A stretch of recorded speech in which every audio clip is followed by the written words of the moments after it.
Welcome to Two Chicks and a Horror Flick, a weekly horror movie review podcast. I'm Tawny Ray. And I'm Felicia Connor. Subscribe to get new episodes every Wednesday. We dive into trivia, drink a little whiskey, and of course, give our no BS opinions. Join our Discord server or message us on social media to talk all things scary. And if you like the show, consider supporting us on Patreon. You can find all these links on our website, twochicksandahorrorflick.com. Thanks for listening. Now let's get scared. Hello, everybody. Welcome back. Welcome back, Tawny. Welcome back, Felicia. It feels like it's been a while. Welcome back, us. Welcome back. We are going to be talking about The Ritual. This was my pick. You know, I love some folk horror. So I picked The Ritual. I'm really excited. We were doing this theme. We were threading. It's our very thinly attached themes we're threading together. And it was movies that the beast in or the thing in The Offering reminded us of. So yeah. We picked The Offering. I'm super excited about it. Before we jump into it, Tawny, what are you drinking? Well, I'm drinking some water. Just water. What are you drinking? So, I had some ice. I'm drinking some water as well, but I'm also drinking a Godmother. Godmother is half vodka, half amaretto. It is super good. Our neighbors turned me onto it, and now I am like obsessed. They turned me onto it like several months ago, but yeah, it's called the Godmother. I feel like maybe you had mentioned something about this. That does not sound very good, though, to me. You are wrong. You're wrong. So I have this amaretto, also Di Serrano, I think, is an amaretto you could put in it. I know. I don't know what to say. It's very yummy and very drinkable. Okay. You might just want to try it. I'm not typically into any type of flavored liqueur, but I really like this one. I'm also like wearing a red lip. Yes. Yeah. So Tawny's an inspiration. I was telling Tawny, and I even brought it because that's the makeup artist in me. I'm wearing the lip liner by MAC called Cherry, and I'm wearing this Valentino red. I think it was called Rosso Valentino. Wow. Very pretty lipstick. When I used to work for Nordstrom's as the assistant department manager of cosmetics, we had to wear, it was either 5 to 7 pieces of makeup a day. But if you think about it, you have your concealer, your powder, all of your mascara.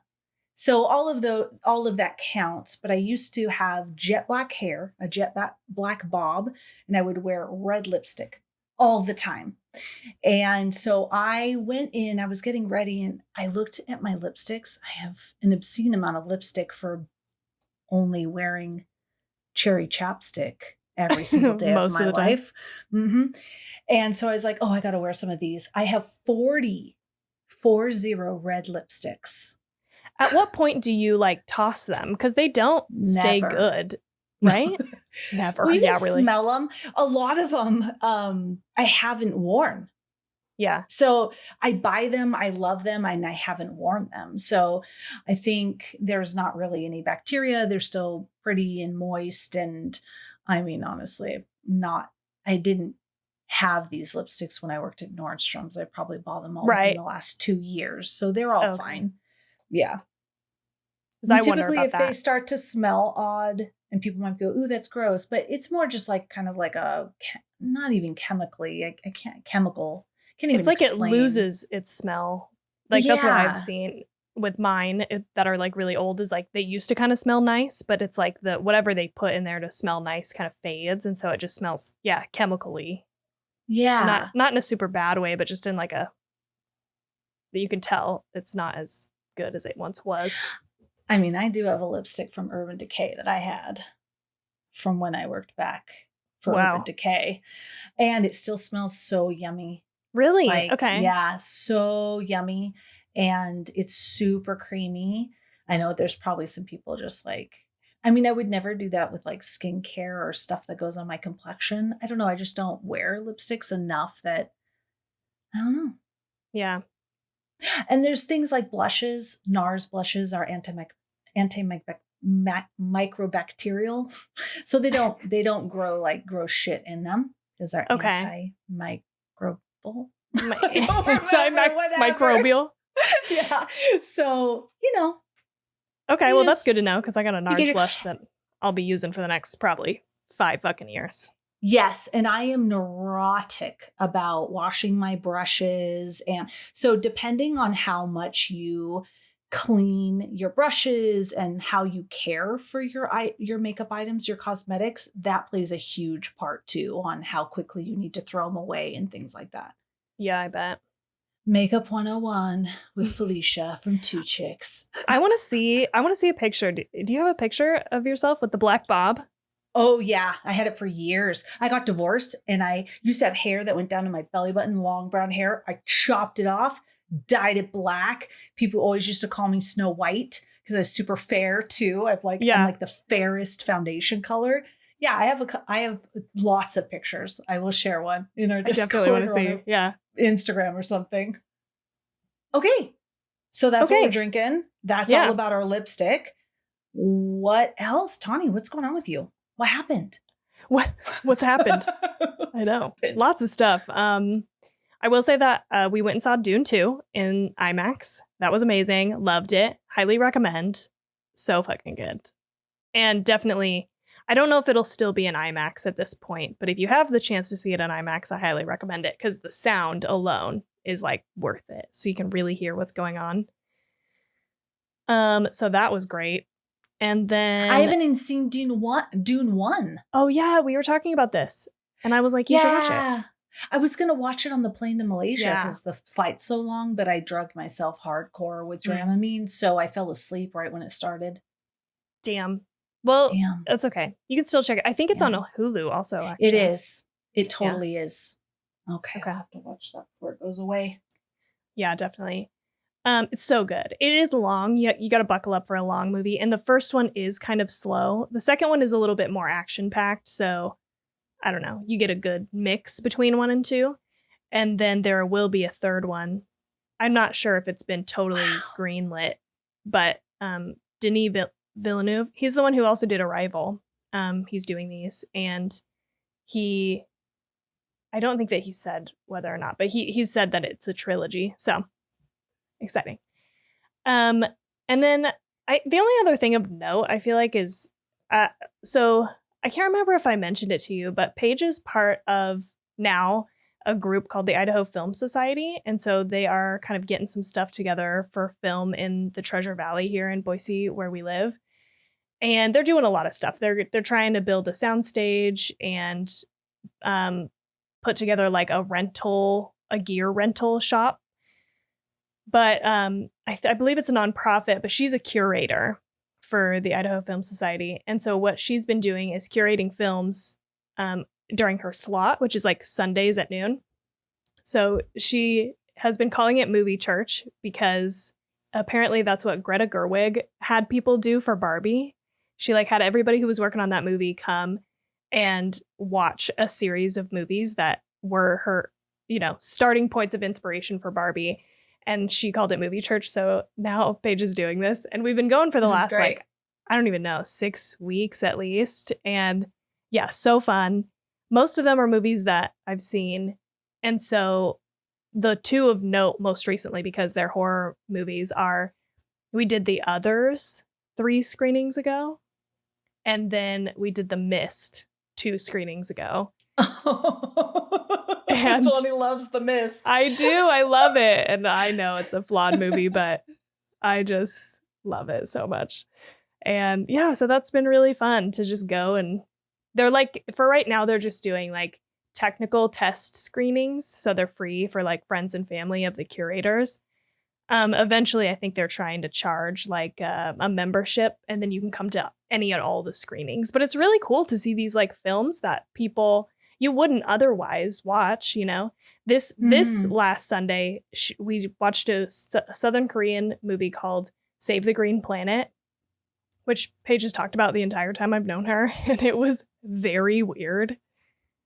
And it was a great time. So, yeah. That is so cool. And I laughed with The Mist because it was the ending, which we won't get into, is a huge hot button topic when we were on the HMC Studios episode for The Mist. And Tawny loved it, and most of us hated it. And yeah, and everyone else hated it. Not the movie, but the ending. Yeah, it's a very divisive ending, but I love it. I stand by it. It's great. Anyway, so that's what I've been up to. Fun. Yeah. What have you been up to, watching, doing? Family and friends. I have some things here I'm very excited to talk about, and I was very proud of myself that we did watch these movies, these big movies, I like for the Academy Awards and stuff like that. Let me just rephrase. I'll give a crap about the Academy Awards. And I didn't watch the Academy Awards because I just knew something was going to happen that was going to make me angry. But I'm always curious afterwards, especially if I see a movie that I think did really good. I'm like, oh, I wonder, were they nominated or not? And so the first thing, I'll start from the lower end. Okay. And we'll work our way up. The big finale. Yes. Okay. So my oldest came home from college. She wanted to watch Damsel really bad. Not an Academy Award winner, but it has the girl Millie Bobby Brown. Yeah. From Stranger Things, and Damsel, Dragon, a Damsel. It was a lot of fun. She did a really good job. Okay. Interesting. Okay. Like, it was fun. Yeah, I agree. Oh, you saw it. Okay. I'm trying to gauge, like, for you that aren't watching us on YouTube, Tawny has a reaction. So then I pause. Yeah, I'm sorry. Not to interrupt. Keep going. No. Did you like it? Did you? Or you were like, okay. I did. Jade and I watched it, and I had it on my list and I was going to mention it, but I had fun with it. I liked it, but it wasn't like mind blowing. And so I didn't mention it. But Jade didn't like her acting, and it like distracted him the whole time, and so I didn't notice. It didn't bother me at all. Like, it didn't take me out of the movie. I will say, or no, sorry, that's a different movie. Jade was also distracted by her makeup. She was in like full glam makeup, and I tried to make a lot of excuses for it at the beginning, but then like as the movie went on and on, I was like, all right, I got like, she's got like fake eyelashes on. Like, this does not make sense. But it was a fun movie. Yeah. Okay. Tell me what you guys thought. I won't say any details, but there was this one scene where she has gone through a lot. Yes. And then she falls asleep under this rock. And then she comes out from the rock, and her makeup and her lashes are flawless. And I was like, I said to everybody, I was like, the makeup artists back in the day were on point.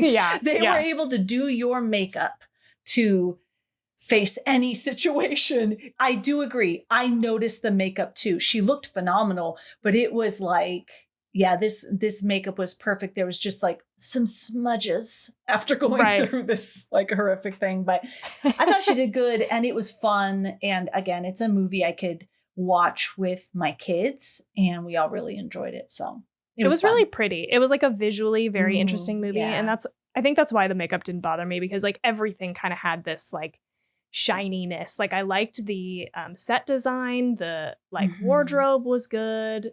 Like, I thought the dragon was good. Yeah, dragon was great. CGI, but it didn't look distractingly CGI. It was really cool looking. Yeah, the whole like art direction of the movie I felt like was really cool, because I liked the art direction of the dragon too. It was like kind of part lizard, part cat. Like, it was, the voice was really great for the dragon. Yeah. It was fun. I did enjoy this movie for sure. It was a good time. And I liked how the stakes were high. That was one of the things that I enjoyed. It was like, people actually fucking died. It was kind of brutal. It was just more brutal than I was expecting it to be. So that was a pleasant surprise. Yeah. Next, we watched Wonka with Timothée Chalamet, and it's a musical. So at first, when they started singing, I was like, oh, I don't know if I'm ready for this, because the kids talked me into it. And then they started singing. And I'm like, oh, guys, I didn't know it was a musical. I like musicals, but I need to be ready to be within a musical. Right.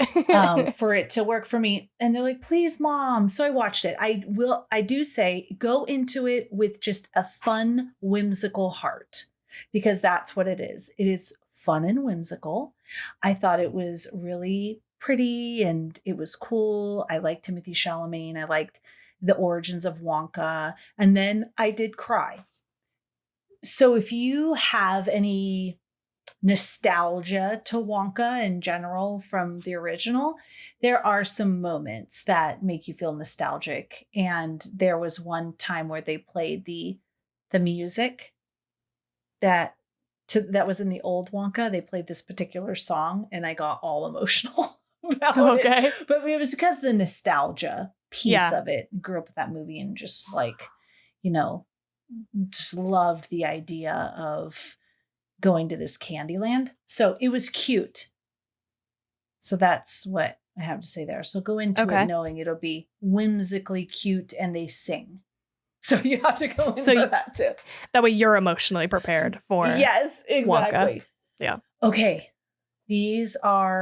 So I'll just mention this too. There's a show with Nicolas Cage, a movie called Dream Scenario. Oh my gosh, you guys, Dream Scenario. Oh, what was it on? It is so curious. I really would love to know what you think, Tawny. I would love to it's a 2023 film. It is on Hulu. We watched it on Hulu or Amazon Prime. We watched it on one of those. But it was about this professor who's showing up in people's dreams. He doesn't know the people, like all over the world, people are dreaming of him. And all different types of dreams. And he's like, okay, this is cool. He has no idea why. But then he starts doing bad things to the people in the dreams. So it was very curious. It's definitely a commentary on cancel culture. And for that reason, I really, really liked it. It was a very cool movie. It's called Dream Scenario. I would check it out. I just can't make that. I don't know how we got there. It's like, you will though. If you watch it, you'll be like, oh shit, this is what's happening. You'll see. I don't want to give anything away. If you watch it, you'll be like, oh, these things will come to you. I promise. What kind of genre is it? It was dark comedy, I think, because there were some pieces. I believe it said it was dark comedy, but I can say it wasn't comedy like, say, that those little zombie people. What was that movie called that I didn't like and you liked? What was it? I don't know what you're talking about. I don't know what you know. No, you don't. With the zombies and the teacher and all the little kids and Little Monsters? It was supposedly it was supposedly a comedy, but you know how I felt about that. Yeah. This is going to be a tough sell for me because I don't like Nicolas Cage. I know. It's a black comedy fantasy. Okay. Not fantasy, though. Fantasy makes me think of like Game of Thrones, but it wasn't like that. It was, I know how you feel about Nick Cage, but this was not typically like, he's a different character, I feel, than he typically plays as the leading man that, I don't even know how to explain it. I think you should try it. Okay. Just try it. Okay. I'm curious. Dream Scenario. Noted. Okay, now to my two last things that are my most exciting shares. We watched Killers of the Flower Moon, 3.5 hours. We started it on Saturday. It took us obviously a big chunk of the day, but I can say the Scorsese did this one too. Just like Schindler's List. And I say Schindler's List because that's the first, I feel like, 3.5 hour movie I watched where I didn't feel like, gosh, when is this thing going to be over? Like I was so wrapped up into the story and the characters that I just was there for the ride. Same with Killers of the Flower Moon. I have to admit, there wasn't a point where I was like, wow, this is taking forever. I was engaged with the story. I was curious with what was happening. The acting was phenomenal. Good story. Something I'd never heard about before. I guess it's based by on a nonfiction novel. And amazing acting. Good movie. Yeah, I would say it was a good movie. Yeah. But this one's on the list for sure. Oh, I just, yeah. Where did you watch it? We watched it on, I think, Max, HBO Max. Oh, okay. I believe either HBO Max or, sorry, I clicked it. Not Max. I'm a dork. Apple TV. It was on Oh, Apple shit. TV. Okay. Yeah. I'm just waiting for it to come up on something that I can watch it on, and then I probably will. Okay. Yeah, we canceled our Apple TV. So we went in purposely to watch shows before it's done at the end of the month. Gotcha. God, we're gonna have to start it back up though when Severance comes back. I don't know when that will be, Yep. but it is coming back for sure. Yeah, there's something else I'm watching with my oldest. I don't remember what it was called, but they like live in this underground cylinder shaped multi-floor place. People Silo. watch it. Yes. Yes. I said oh yes, silo. Sorry, I said silicone. I don't even know what that. Oh, I heard or cylinder. cylinder. I said cylinder, but it was because it's called silo. But it is a cylinder. So anyway, that's when that comes back, we're gonna have to watch it. Okay, guys, this is what I'm most excited to talk to you about, and then I'll shut up. We watched Poor Things. I'm so excited to hear what you thought. My God. Okay. So when it started, it was just me and my oldest that watched it. I don't think Steve would have liked it per se, but I fucking love this movie. So when I first watched it, I was left with what? But it was very beautiful, and Emma Stone was phenomenal. That was what I meant at the very beginning of all of our talking with the Academy Awards. I specifically Googled to see if she was nominated for an Oscar for this, and I saw that she won. I watched her speech, which is so sweet and adorable and awesome. Dude, blow your fucking mind, her acting and all the acting in the movie. Yeah. I absolutely loved it. And the more I have simmered with it, I love it more and more and more and more. All the way to the point where I think I would give it 5 out of 5. I don't know if I would have given it that right after I watched it, because I was like, yeah. I don't know what I just experienced here. But after simmering with it, yeah, just absolutely phenomenal. Wow, she's, I have so much respect for her. After this movie, it's just incredible. Just incredible. I'm so happy I watched this movie. I think you all should go watch it. I don't think all of you will like it, but I want you to experience it. Yeah. I try not to like say anything about it to people who haven't seen it, because it's one of those movies that's really best just going in blind.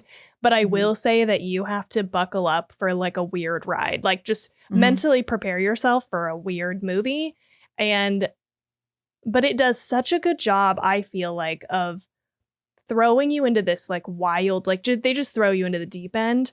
But as you move along the movie, you're like, okay, I'm here for this. And God, I loved it so much too. And Jade loved it. Like, it is such an incredible, it's definitely one of the best movies of last year that I've seen. And I haven't seen a lot of the top ones.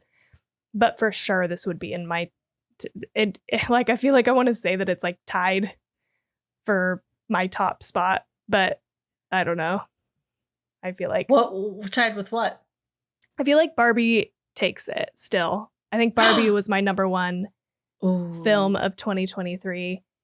And then number 2, I think I'd say Saltburn and Poor Things are like tied. Like, some days I feel like I liked Poor Things more, and then other days I feel like I liked Saltburn more. It just like, it's in flux. Oh, for me, for sure, Saltburn, Poor Things, and then Barbie is down there. Because I went to watch Barbie again with Steve, and when we were visiting my family, and I didn't enjoy it as much the second time. Oh, really? Yeah, definitely hands down the way I've gushed and like lost my mind over Saltburn and Poor Things. Though that would be my tie, I think. Saltburn and Poor Things. Yeah, because I feel like Saltburn, maybe because that horror aspect, it has a little bit of an edge to Poor Things for me. But when I think of Emma Stone, I can't even, she makes me want to cry. how amazing she was in this movie. Yeah. It just, because all the movies I've seen her in, right? She's just so cute and fun. And then this movie, wow, just blew me away. Yeah, it's so good. Highly recommend. Anybody listening who hasn't seen it, you definitely should check it out. It's on Hulu. And thank God Felicia gave me her Hulu login so that I could watch it again. Don't let Hulu hear that. Just kidding. Yeah. All right, that's all I have. I watched a Amazing. lot of movies, a lot of new movies, so I was proud of myself. Nice. Well done. You're catching up. I got to do some catching up too. I want to watch Killers of the Flower Moon, The Holdovers. What else was like up? Ooh, I want to watch The Holdovers too. Yeah. Past Lives. I want to watch that. It's just not enough time in the day to watch all these movies. No one beats Emma Stone for Best Actress. This is something where I was hands down like, yes, she should have won Best Actress for this, hands down. And she did, and that's great. I'm glad also that they won for Best Costume. That's one of my favorite parts of the movie. I mean, I love the movie and I love the themes and like all of that. The acting's great, but oh my God, the costume design was just phenomenal. I just loved it. I just wish that's how we dressed these days. Me too. I'm like, give me those big ass sleeves, dude. Yeah, I want to wear that stuff so bad. Me too. I was like, I came across like an inspiration post of somebody who was like, if you want to dress like Bella Baxter in Poor Things, here's an inspo album. And I was like, yes, please. Yes. But everything was very Can you expensive. imagine if I just showed up to my my Zoom trainings for work with a Bella Baxter outfit on? Bella Baxter sleeves. Oh my God. Yeah. All right, guys. All right. There we go. Hopefully we inspired you to do some watching. Yeah. All right. Let's get into it. Let's do it. All right. So we're here for The Ritual 2017. I watched it on Netflix, so go watch it ASAP. It's on there. The director was David Bruckner. He also did VHS 94, VHS 99, Hellraiser, and The Night House. Probably some other stuff as well. The writer... Hellraiser, was that the new one? Or... Oh, that's a good thing. I don't know. It just said Hellraiser. Okay. I haven't seen any of these movies. So I know some of them like VHS. I should have seen it, but I haven't. The writer, it was a novel. It was based on a novel by Adam Neville. So there you go. The cast, Rafe Spall. God, I love this guy. He's in so much. I love him. He was Luke. Arshur Ali was Phil. Robert James Collier was Hutch. Sam Trufton was Dom. And then Paul Reed was Robert. I really love Rafe Spall. He's that's the main guy. Okay. Yeah. I love him. He's in so many movies and I always love his character in the movies. Okay. I didn't really find a budget, but the box office was 1.6 million. Yeah, that makes sense because it's a Netflix movie. So yeah. So 1.6 million. Rotten Tomatoes gave it a 74%. IMDb gave it 6.3 out of 10. Letterboxd 3.2 out of 5. I have a little summary here. Reuniting after the tragic death of their friend, 4 college pals set out to hike through the Scandinavian wilderness. A wrong turn leads them into the mysterious forests of Norse legends, where an ancient evil exists and stalks them at every turn. Yes. Before I ask you how you felt about this movie, Tawny, I feel like I do need to say that these guys, these 4 friends, lost in the Scandinavian wilderness with these scary Norse beasts and creepy ass people. They could have really used some magic mind. I'm just telling Definitely. you. Especially because in Magic Mind, which are those little shot drinks, right? They're tiny. They could have put them in their pack. Wouldn't have added travels any well. weight. Yeah, it travels super well.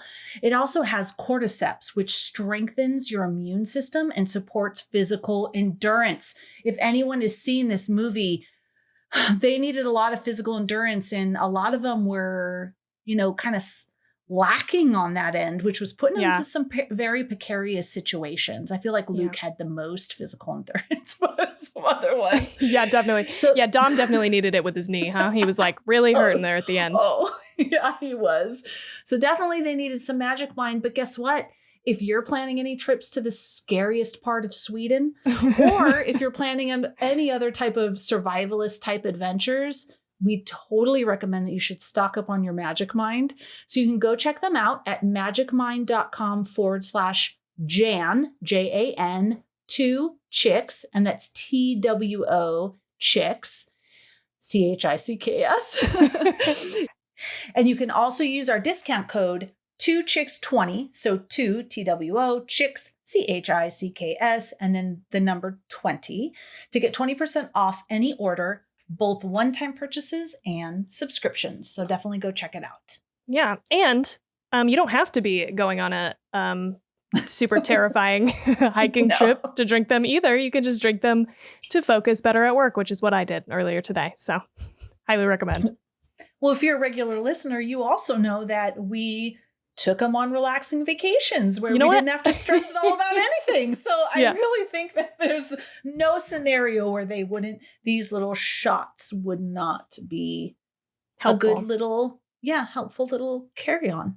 Yeah. Except for maybe right before bed. Don't do that, but any other time. Yeah, that's a good point. Yeah, not right before bed unless you don't want to sleep, maybe. Yeah. All right. So, Tawny, what did you think about this movie?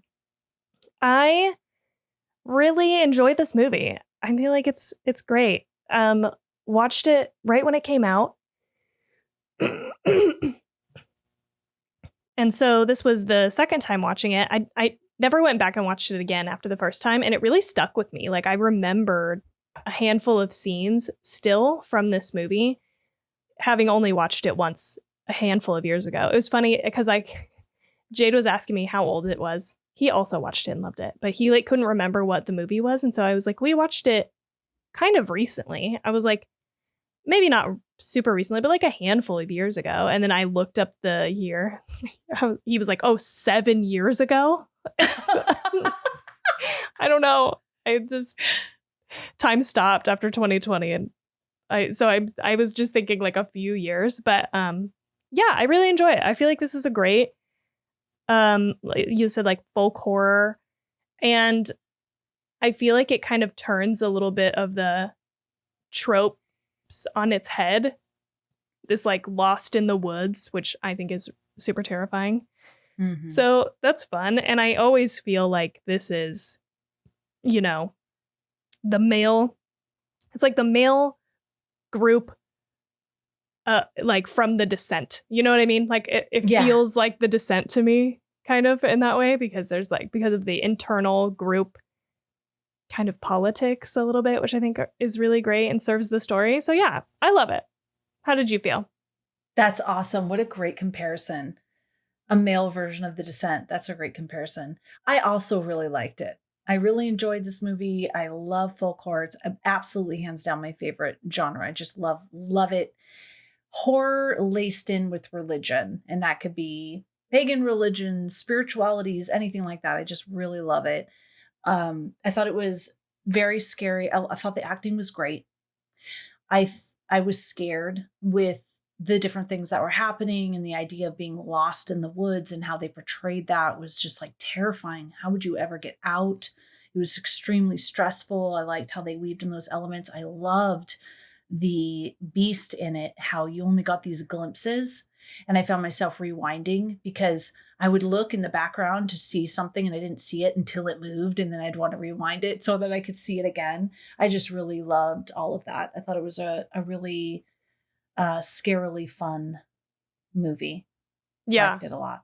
I like the character design too. And I feel like I liked that part more this second time that I watched it, because I think the first time I was like I was so thrown off once you see it that I was like, I don't know how I feel about this, but I liked it more this time. And I think it's just probably looking at more and more monsters and kind of experiencing more movies where there is kind of this monster in it. Like they did do a very good job of not showing it too much, where it stayed a mystery and stayed scary. Yeah, I will say my only thing I had noted down was at the end where you do see this monster fully and it kind of pacing back and forth, especially when Luke makes it out of the forest and you can see it at the edge. It isn't as scary anymore. It just looks like a very weird animal, and it gives you this feeling that you could kill it versus when it's stalking them and you're only seeing weird glimpses of it, like the hand in the tree and that it's moving really fast was a lot more scary. And I'd wondered, I didn't find anything about it, but I was curious if that was the point.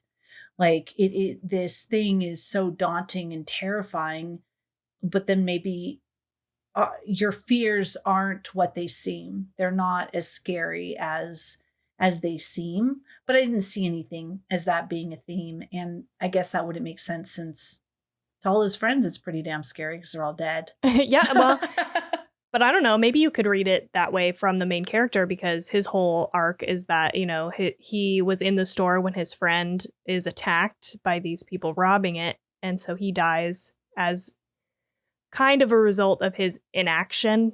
Not that I think he could have maybe done anything. I don't feel like he did anything wrong necessarily.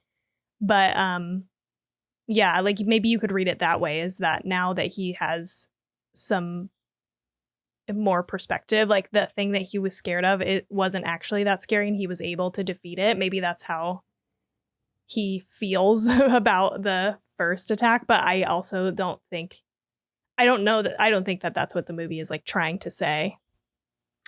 I would love to talk about that for a second. The very beginning where they're in the store. I don't know if they could have done this differently to really drive home him being cowardly, because honestly, I don't know what he could have done.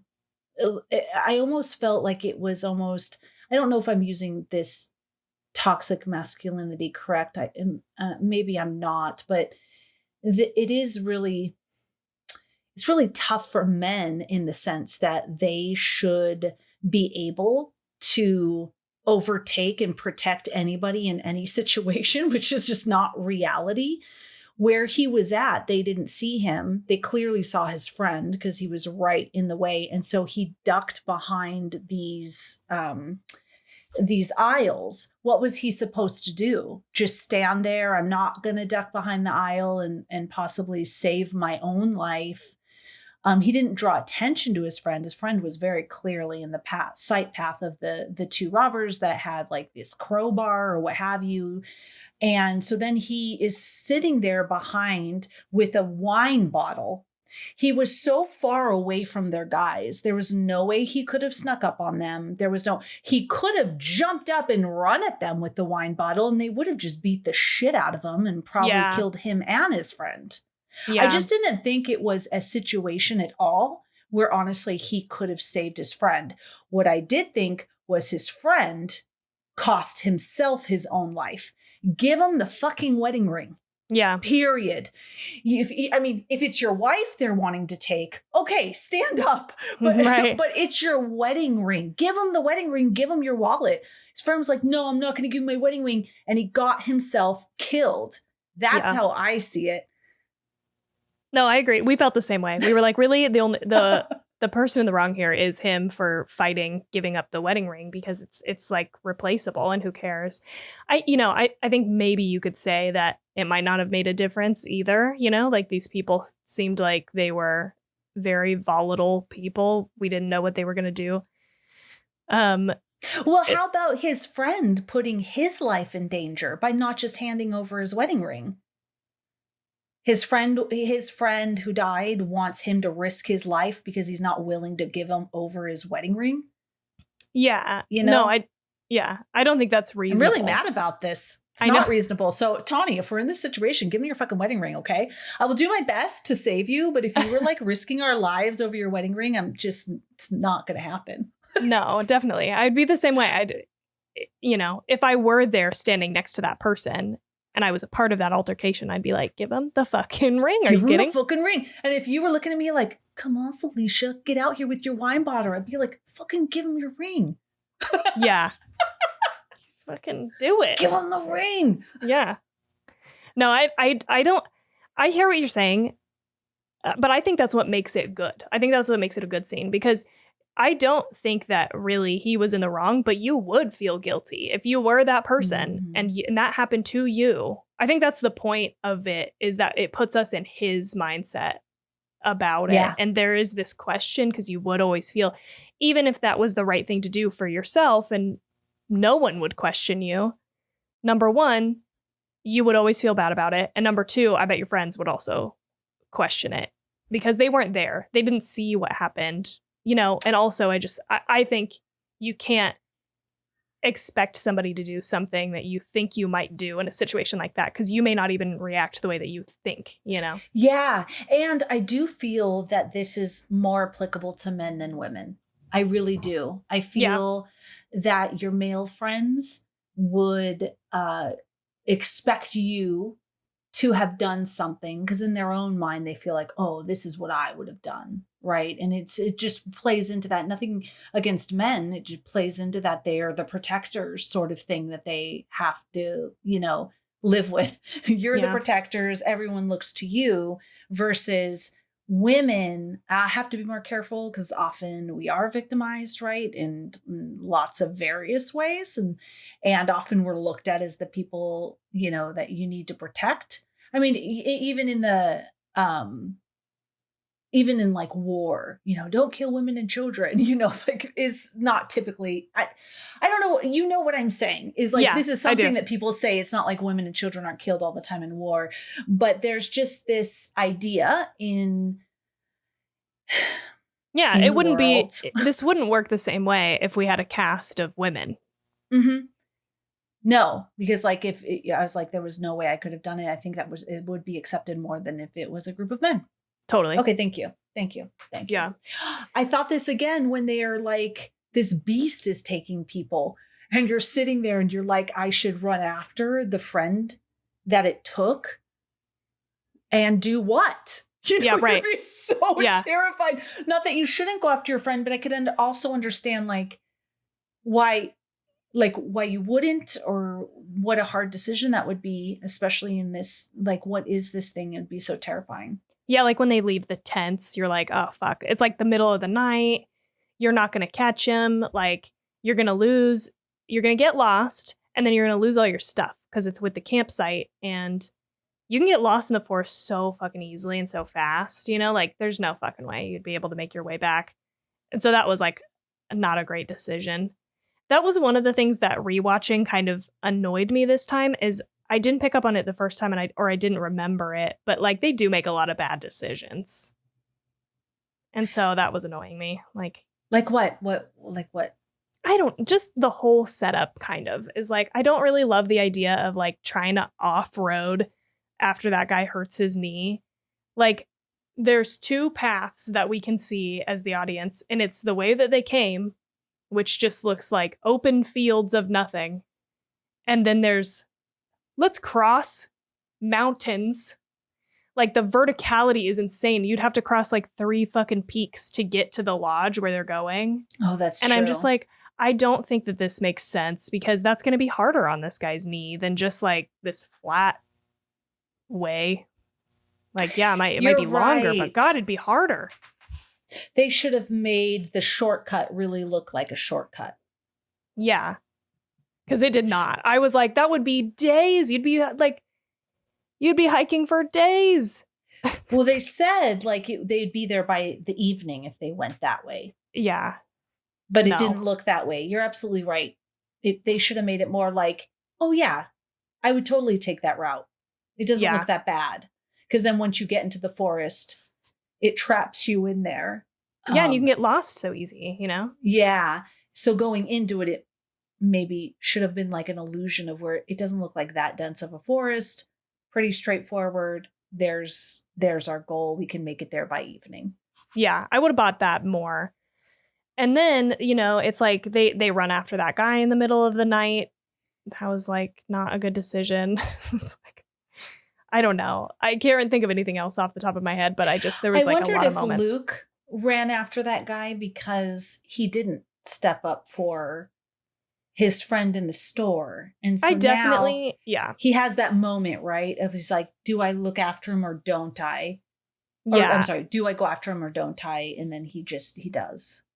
Yeah, I definitely think that's the intent, but like, I don't know that I buy it because these are incredibly different circumstances, you know, like, Yeah. again, it's in the middle of the night. You're not going to you're just going to get lost. Like, I don't know.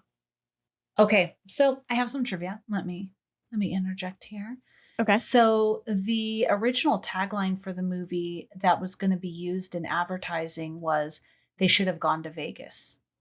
But due to the massacre in Vegas that took place in October 2017, the tagline was changed to "They should have gone to Ibiza." Mm. That's so hard. I was thinking about that like recently because there was something else that came up that I was reading about, and it was like, God, I can't even imagine having spent so much time and effort on something and then like, oh no, you know, you just hope you catch it before it goes out to the public. Yeah. Yeah, because it could really, I mean, things go out all the time. I see things all the time where people are being just like literally canceled and just um reamed for something they posted that they happened to post where right They didn't around realize, that time yeah. or right after that time something horrible happens and people are making a connection and the connection really wasn't there in the beginning, but now because of the current state, people are making those links that weren't there, you know what I mean? Gosh, that seems just like intense, but they changed it. I really went into the mythology portion of the movie because I found that to be the most interesting aspect of the movie. So I have an interesting fact. I don't necessarily want to call it fun after you hear what I have to say. Okay. But the sign the hikers see on the trees near the cabin is all the different signs are from the Futhark. Sorry, anybody who's into this who doesn't know, like runes.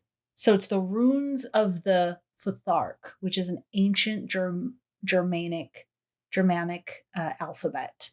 And so those are what all the different things are runes, right? Also called the Odal or Othala. I do want to say that this particular one, the Odal or the Othal, in the 20th century, here, you know, the Nazis can always ruin stuff for us. Nazis in Germany adopted the Othal rune, and among many other symbols like this. So if you do see it on any kind of like white supremacist or anything like that type of group, is because Nazi Germany did adopt this symbol as a part of their attempt to reconstruct this mythic Aryan past because it comes from Norse. Yeah.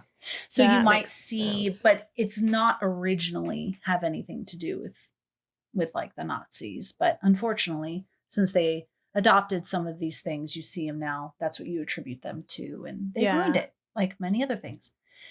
Besides Othala Odal rune, the Algiz, and I apologize to anybody who's a scholar in this, rune can be seen on trees as the shape of the sacrificial pole. Algiz is the name conventionally given to the Z rune of the Elder Futhark runic alphabet from the common Germanic word for elk, and it is thought to represent the divine might of the universe. Interesting. Okay. I'm just going to continue on with this. The creature in the film. So I looked at this and I tried to find like ancient carvings. I found like one picture, but when you do look up this creature, a lot of it is like current people drawing this creature, which they're very cool to see though, how they draw it. But there is a carving of it. But the creature in the film is actually based on the, I'm going to say this wrong, Jotnar, Jotnar, but the O has little dots over it. So I'm totally butchering it. From Norse mythology, this is mentioned with captions turned on and was what the woman in the cabin identified the creature as to Luke. But I missed it because I did not have captions on. Okay.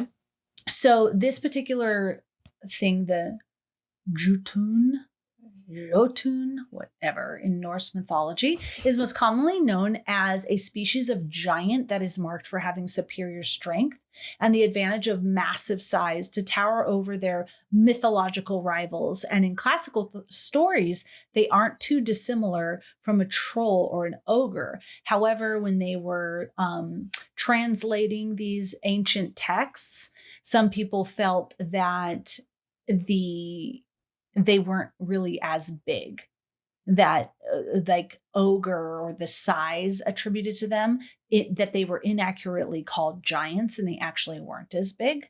But that's just a fun fact. They are also frequently attested throughout the Old Norse record, also featured in the Old English epic poem of Beowulf, which a lot of people know about. There's also a female of this species, and the females are typically depicted as very beautiful. So it's like multiple, or is it just? I guess I assumed there was just one. It's like a species. It's like a species. Like if you think of giants and ogres and like a species of mythical beings. Okay. They typically have similar powers as the gods and may be referred to by the negative term of troll or purs. And also in the carving, it was very interesting. I don't think I have it in my notes. I don't. The carving, there was a man. So men sometimes would ride these beasts. So in the carving, there's a man sitting on this beast. And if you look at this carving, I'll post it. Please remind me if I forget. It looks like that beast in this movie when it stands up. That looks like man and elk, and it looks like a mixture of all these different beings. And that is kind of like taken from that carving. It's pretty cool. Yeah, I definitely want to see this because this is one of the things I liked the most about the creature is that it does, like, at different angles and different times, it looks like different. It looks like a person. It looks like an elk. It looks like what was it? Wait. Do elk have horns? What is the other thing that I'm thinking of? I don't know. But there you feel like it looks like a bunch of different animals. Yeah. And I feel like it's all like mixed together. Yeah. Oh, it's the little like eyes. It's like the weird hooded eyes. Like that's so fucking weird. And but I really like it. Are human as well. Yeah, it is very cool. Did it have like chicken feet? Was that another thing? Because it had really weird feet. Because that was the oh god, what do you call it? Deity? Like that's what the little sculpture was in the first shack that they find in the attic. The little like chicken feet. Do you remember this? Yes, because he looked specifically at his feet. Yeah, and I'm just gonna put it in our Discord between you and I if you want to see the little man on the thing. But it has those chicken feet, this weird tail. Yeah. It's almost like a lion tail, but it's a man riding it. And that's kind of like the portion that is the man. Weird. Okay. So weird. Super weird. Yeah. And if you look up that, Jotun. I have no idea how you say that. There's really cool modern carvings of this thing. Oh, dude. I'm going to send you this. Don't worry. We'll link them. Yeah, we'll put this. It's just like really cool modern stuff that people have done about this thing. Oh, yeah. Weird. So weird. I will say the little glowing eyes, when I first saw them, I was like, ooh, I don't know how I feel about this. But then once it got to him and then stood up and did this praying sort of posture, I was like, oh, this thing is cool. But I think the more we did see it, especially we saw it running, it was, okay, this is an animal that can be killed. And so it wasn't as scary to me, I think, towards the end. But again, I don't know. Maybe that was the point. And just so everybody knows, in this particular, the kind of core of the people, so This group of guys, they're having nightmares, they're losing their minds, they're running around, they're getting totally killed and disemboweled. And then the two guys get taken by this group of crazy pagan people. These crazy people. I don't even know pagan. I just use pagan, anything that's not, organized religion wise, but they take him and they're prepping his friend to be offered to this beast and all this sort of thing. So I have a snippet about this ritual. So according to the ritual, ancient Scandinavian people, these people that I'm talking about, they're ancient Scandinavian people who were burdened with emotional pain. They were sometimes granted an otherworldly escape. Their gods sent a nameless beast to erase their suffering. The beast gave every tortured person a choice: submit and worship it for life, or die in unimaginable pain. So that's why Luke specifically was marked to being someone who could join this weird clan, because his burden of emotional pain was more significant than his friends. So he was being given an option. It's not a very great option. Right. Oh my God. I think I'd rather live with this guilt of, being able to stick up for my friend when I didn't, than living this gross, weird life with these gross, weird people out in the middle of nowhere. It looks fucking miserable. Beast. They're miserable. They're like dirty, and they clearly seem to be starving, and it's just they clearly don't have toothbrushes or anything like that. Yeah, just not fun. No, thank you. I'll pass. Yeah, they're in rags. They're just deteriorating. Absolutely yuck.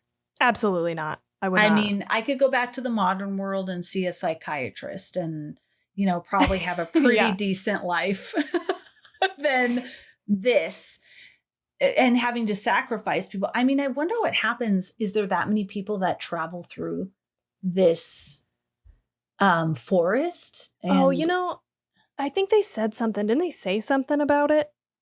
I think maybe there was a mention of this only happening once a year, that they have to sacrifice people. So that made more sense to me, because I was also feeling everybody would be dead. You don't have that many people around to even sacrifice. But I think they said something about it being once a year or something. And I was like, oh, okay. So I wonder if during that part of the trail, that makes sense, because Steve and I got in this weird obsession of watching documentaries about people who hike the Appalachian Trail. Okay. All the way up and down. And so people do that shit. That's nuts. I mean, I understand why they do that. This is something I would never do. I'm not made for it. But I don't know anything about it. I wouldn't do it either. Oh my God. It is from Georgia to Maine. Oh, so it's just really long? Months and months and months and months. No. I don't even remember, 6+ months of just living on the trail. No. Oh, yeah. This is kudos to all of you who do that, or if you aspire to do that. This is something I would never do. And it brings me comfort to know that I don't ever have to do it as well. Yes. But tons of people do it constantly. So I get that this trail, if it is something that's popular, and I'm assuming it is because these 4 guys found it, and are let's do it. That may be, I wonder if the one guy, when he fell and hurt his knee, if that is part of the magical lore as well. Oh. To get someone to get, because what if the year's going on and no one is taking the shortcut, right? Right. Quotes. And so they're like, oh, we need to make sure that they hurry this go up. this way. Yeah. How can you make sure that someone goes through the forest? Yeah, good point. Yeah, because it didn't actually seem that difficult, the hike that they did. I mean, we only see the end of it, but they're they make it to their destination and then they're on their way back down. It seemed like it just wasn't that crazy of a hike. It looks long, right? Because they were assuming if they go through the forest, they're going to cut a whole day off their thing. But it was flat. It was very flat. It just looks like a big loop. Yeah, it's like, obviously that would suck. Maybe a lot of forest. walking, but like technically challenging, not as much. Oh gosh, that guy's knee, once he really tore open his pants and you could see it. Because everyone was like, oh my God, you're being such a pain. Your knee isn't really that hurt. And then he takes off his pant leg and oh shit. It was Even gnarly. after, yeah, like, is it that they're looking at it and they're like still giving him shit? They're like, you're gonna have to push through the pain barrier, and it's like it looks So fucked up. bad. I was like, okay. I mean, I know everybody wants to get out of here, but fuck, give him a break. Yeah, I feel like in the beginning he did a really good job. He's just kind of a complainer. Then when I saw his knee, I'd be, oh shit. I think they did have a moment where he's like, oh, his knee is really bad. Like they were whispering. Yeah. But then you're like, come on, man, stop complaining. It looked like he was going to lose his leg. It was bad. It was bad. Yeah. Stop giving him shit. Yeah. But I guess I can get that too, because you're trying to like downplay the situation and like we just got to keep moving and hurry it up. One thing that I did like that I wrote down, I really loved this point that was made when they left the first cabin. So it was like after the first night where they stayed in the cabin and had all the nightmares. And one of the guys, I cannot remember like everybody's name because there's just like too many dudes, but one of them, the one that wakes up praying to the statue in the attic. Yes. That's one of my favorite parts. That was sure. Phil. Phil. Okay, so Phil is talking about this. It's like he wants to talk about what everybody's dreams were and like wants to have a conversation about it. And everybody's like fed up and they don't want to deal with it. And finally, the leader, not our main guy, but the leader of this like group turns around, Hutch, and he's like, I don't want to fucking talk about ghosts. I don't want to psychoanalyze our dreams because we have some very real problems out here. And I really liked that. I was like, yeah, that's such a good, realistic moment because he's not wrong at all. Like, yes, that thing that just happened to us was fucking weird, and it feels connected to what's happening here in the forest. But what are we going to figure something out by talking about it? Like, most likely not. Let's just not think about it and focus on getting out of here. I thought that was really well done. Yeah, absolutely. Because even if they did sit and talk about it, what conclusion that would have been helpful? It wouldn't have helped at all. None. It wouldn't have helped at all. It would never have enlightened them to what was to come. No. So it's better to just tuck it away. Let's get out of here. And then when we get out of here, we can all share and talk about what happened. Yeah. Then we can unpack this, but let's go. God. And even when he was in the cabin, when Luke was in the cabin and his friend was being taken and he was and he broke his thumb to get out of the thing to try to save his friend. Again, though, like, what do you do? Oh, God, I hope I'm never in this position where somebody has to, I want to believe that I'm going to rally, but I'm going to be terrified. I'm just not going to know what to do. And I hope I save you guys. I hope.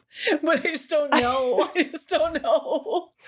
Me too. I would love to say that I would, but I am definitely a freezer. Like fight, flight, or freeze. Like I am a freezer. I'm hiding. I'm being quiet. And if that doesn't work, I'm going to play Kate. And then just, I don't know what happens after that. Maybe flight. Fight will be my last thing that I hit. Yeah. Oh man. Yeah. He really did try. And then he kind of fucked everybody up. He did. I really like at the end when he's up in the attic with all the not dead people and he just very slowly lights one of them on fire. Jade and I had a good laugh about that. It was like unintentionally funny, I think. He was just like, okay, bye-bye. Here you go. Here you go. Let me help. Let me help you. Oh, man. Yeah, that was weird with all those dead people. I don't even know. I had forgotten about that entirely. It was weird. But cool movie. Cool idea. I did think, I was talking to my daughter, my oldest watched it with me. And I always love to say, oh my God, what happened when he got back to camp? And he looks all effed up. He's going to be the main suspect. All his friends are dead. Yeah, definitely. But then what's going to happen? Like, how much do you tell? Me and my daughter had a whole conversation about it. I was like, I definitely would highlight that there were these weird culty people kidnapping us and killing us. I don't know if I'd mention the beast. I just don't know. I might say they were feeding us to some animal, but I don't know what the animal was. So maybe I would say that. But they were like a cult. They were taking us. They said they were sacrificing us to some being. I don't know how because if they went in, they would see that people were strung up in the trees. I just wouldn't want them to think I did all that shit. They would see the burned down cabin if they made it to the cabin, or is the magic going to cover the tracks? You know, the fire lit up to lead them to the cabin. But then maybe all the police and investigators would go into the forest and also lose their lives. But then the people aren't there anymore. They're dead, right? Or they're not all dead. They're not necessarily all dead, actually. Are they? Were all those people dead, though? I think. I feel like I don't. Well, maybe they are. I don't know. I remember. I mean, that would have been impressive. Look, I'm just always trying not to go to jail for a crime I didn't do. So I'm always thinking about this. Like, they're all going to be all those families of his friends. Yeah, like, totally. What did you do to my husband? What would you think? Yeah. What would you think if Jade went with his friends and like one guy came out and had this story about this mythical being? Maybe we would believe it because we watch horror, but. Yeah, I wouldn't. I would be like, no fucking way. You killed him. Yeah. What did you do to him? 100% I would. Yeah. So I think you're right. I think you got a good call there to mention the people, but not mention the beast, because it does make you sound crazy or like you murdered them and you're trying to like throw people off the scent. But yeah, what do you tell the family? That sucks, because you want to be honest, but you also can't tell them because you sound like a crazy person. Yeah, these cult people inside. But if the police went in there and they weren't able to find, like, maybe the beast, that's the once a year thing. So now the police are able to go in and out and find nothing. No ruins. Would they be able to find runes carved into the trees, or is that just a part of the dream? The dead people are definitely hanging in the trees. Does the beast take them down? Like, is the beast smart enough to do that? Yeah. And what is the beast even doing? This is kind of a separate question, but it reminded me, like, what is it doing? Like, I don't really understand. It doesn't seem to be eating people. So why does it keep having to take lives? Like, I don't know. You don't need it answered for you, but I was definitely curious. Like, what's the deal here? Yeah, the thing I found was that one thing. So Scandinavian people who are burdened by emotional pain are sometimes granted otherworldly escapes. This is not an escape, though. This is not any type of an escape to be a slave to this beast, to submit and worship it for life or die in unimaginable pain. Like, to live none of those people in that cabin were happy. They were creepy, starving, and scared. So this makes no sense.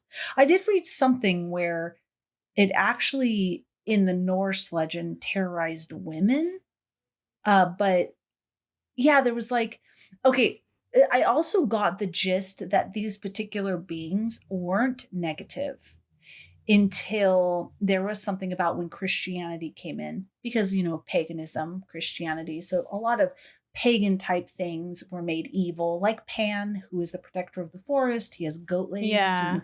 And now this has become the devil, even though he was not evil at all. So I did read something like that these things, they might have been giants or trolls, but this isn't, these mythical beings aren't necessarily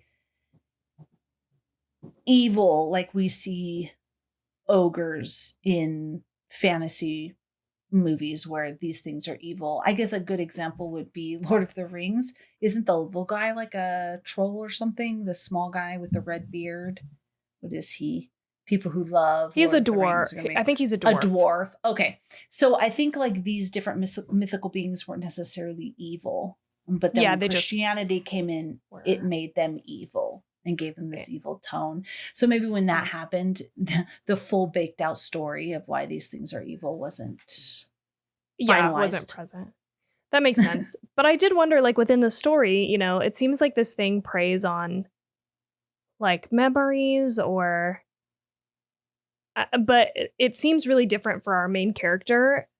And maybe it is because he has experienced a lot of pain. But, like, he, in his dreams, is seeing the incident with his friend. But then at the end, we see his other friend who survives till that cabin. Dom, we see that he sees his wife, but it seems like that's like a happy thing because he's glad to see her. And so we don't really know what happens with that because that's all we see before he dies. But it made me think something just about, like, is this thing, like, does this feed on people's memories or feelings or something? But we don't really get an answer, which is fine. It just, I was curious about it. I don't have an answer either. I wonder if we were able to see what the other guy's nightmares were made of, that maybe we would be able to understand. Because were they also suffering from some despair, but it just wasn't as great as Luke's? Or that's a good question. Because one of them did definitely, like, pee his pants because he was so scared. And the other guy who sees Gale does seem like he's scared in that moment, too. I don't know. Yeah, I'm really curious about this part of the movie. And I, like, part of me wishes that they had gotten into it a little bit more, but I don't mind that they didn't. I would just love a sequel that, like, talks more about this. Because I'm so curious because we don't get to know what their dreams were. Like, what happened to each of them individually. I was just looking to see, I just Googled it really quick to see what some people said on Reddit. I didn't get the ending of the ritual. Could someone please explain it to me? Yeah, I don't know. It's a lot of people that sound just like you and I. trying to figure out what's going on. That's fair. Yeah. Okay. I agree with you though. Do you think, I have like one more question written down. Do you think that woman at the cabin is one of the women from the family that they find the tents of earlier? Ooh, yes. I didn't even think of that. I didn't even remember that. The tent they found earlier.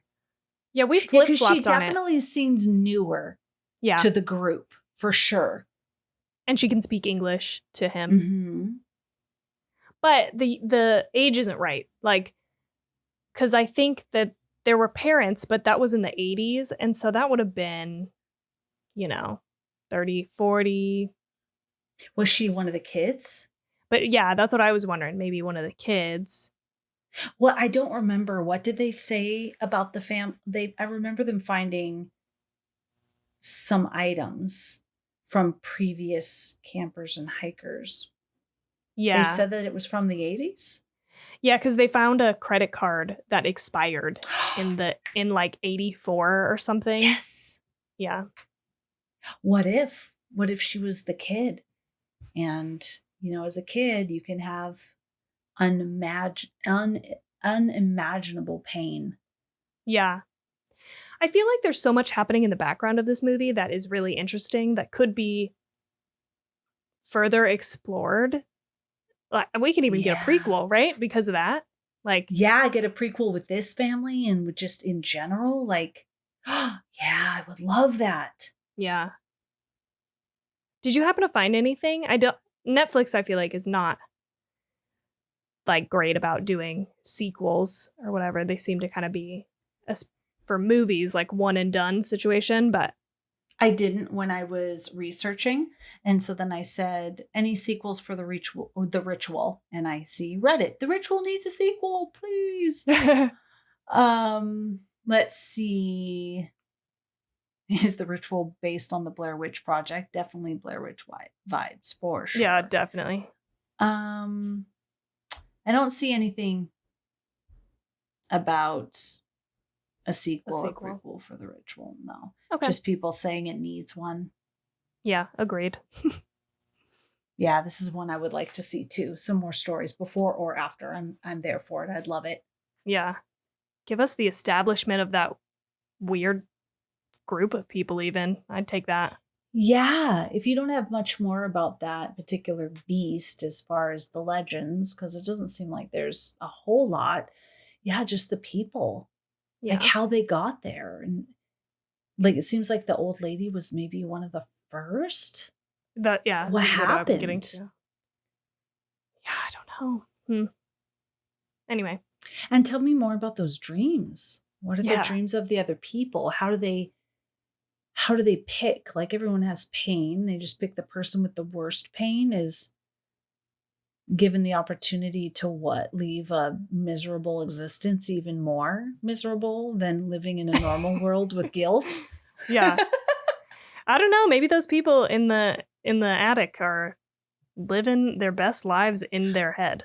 Well, Like- maybe if this beast has marked them, maybe that pain is taken away of whatever it is that's causing you guilt. I mean, you have to submit and worship it for the rest of your life, but Yeah. maybe the memories are taken away or something. And this seems like a very high maintenance god. Like, let's be honest. I don't think I could dedicate my not whole in- life.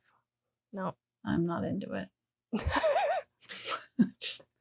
I'd rather just live in my misery. Yeah. I'm just not into it at all. Mm-mm. I'll talk to a therapist. That's funny. Oh, I'll talk to a therapist. Exactly. I get free therapy through my work, some free sessions. I think I might just go that route.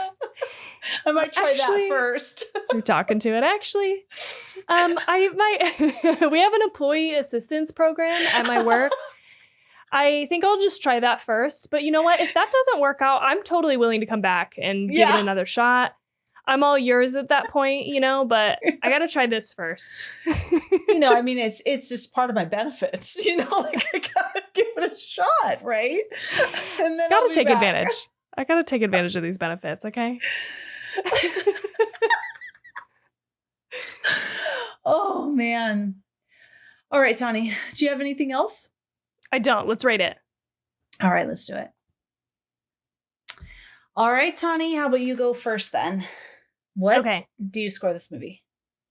I think I'm going to land at a 3.8. Great score. How did you come to that score? Well, I do really like this movie a lot, but I think rewatching it, I didn't have as good of a time. I don't know why that is. Maybe it's just that it felt really fresh the first time I watched it right when it came out, and now it doesn't feel as unique of a movie. But there are some unique things that I like about it. So I wanted to give it a 3.85, but I don't think I liked it as much as some of my other 3.85s. Like The Offering, which that's so recent. We just talked about that. But Bones and All, even Talk to Me, which I feel like I talked a lot of shit about that movie, but when I think about the experience of watching that movie, it's a very high octane engaging movie, and I feel like this one kind of falls into a little bit of the same. It feels pretty samesies as far as Lost in the Woods until the end, kind of. And there's a few things that they do really well in there, but I don't know, rewatching it wasn't as good of an experience as the first time, but I still give it a good score because I do really enjoy it. So that's where I landed. I liked it more than my 3.75s, I think. A Girl Who Walks Home. Shit, I always fuck up this name. A Girl Who Walks Alone at Night, or Freaky. I liked it more than those. So yeah.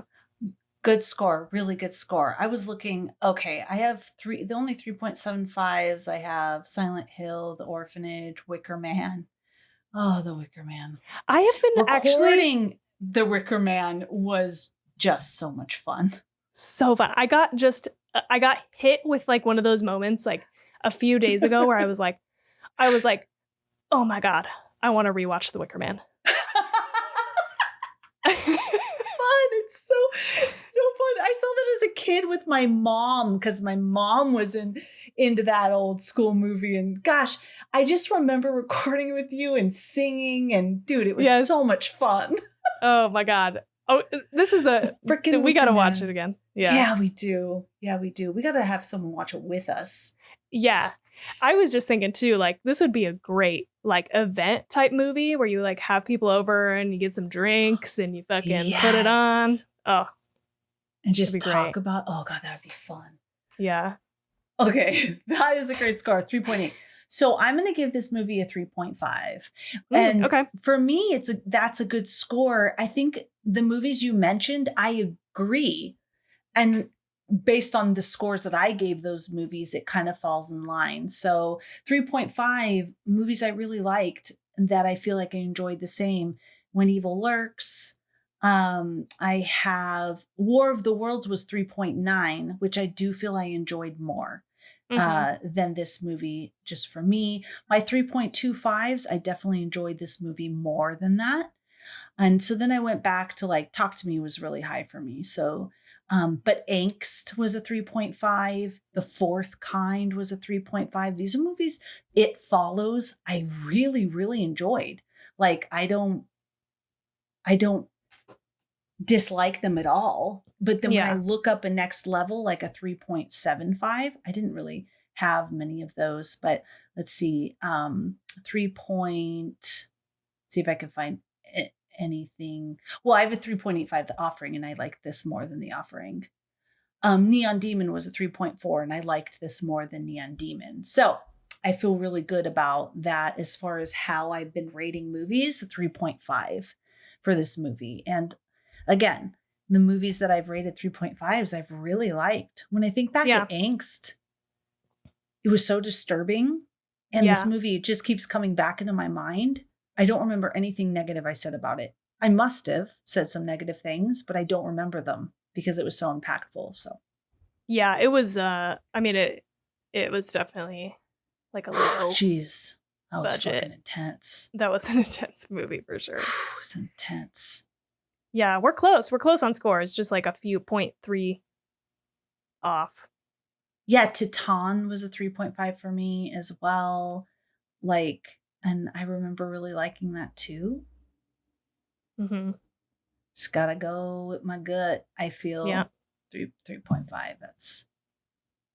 That's where I'm gonna land. All right, guys. 3.5. Thank you for playing along with us today.